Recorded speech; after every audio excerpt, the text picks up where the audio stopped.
বন্ধুরা, কালকে যেহেতু জগন্নাথ মন্দির উদ্বোধন, আমরা ছোটবেলা থেকে দেখে এসেছি যে পুরীতেই জগন্নাথ মন্দির আছে, কিন্তু আমাদের শুভেচ্ছার জন্য 2025 সালে দীঘায় জগন্নাথ মন্দির হতে চলেছে। যেমন রথযাত্রার সময় পুরীতে রথ টানে, যেমন জগন্নাথ, সুভদ্রা, বলরাম এই তিনজনকে নিয়েই তো রথ টানা হয়, কিন্তু দীঘাতেও তাই আছে। মমতা ব্যানার্জি বলেছে যে দীঘায় জগন্নাথ মন্দির জলের স্রোতে ভেসে এসছে, তাই আমাদের খুশির জন্য 2025 সালে দীঘায় জগন্নাথ মন্দির উদ্বোধন হতে চলেছে।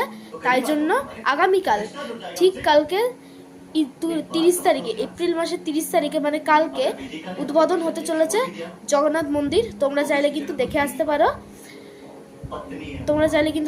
পারো। কিন্তু এই মাসে কিন্তু তোমার জগন্নাথ মন্দির উদ্বোধন হতে চলেছে, এই কালকে তোমার আগামীকাল। এতদিন তো পুরীর জগন্নাথ মন্দির তো দেখে এসেছি, কালকে দীঘার জগন্নাথ।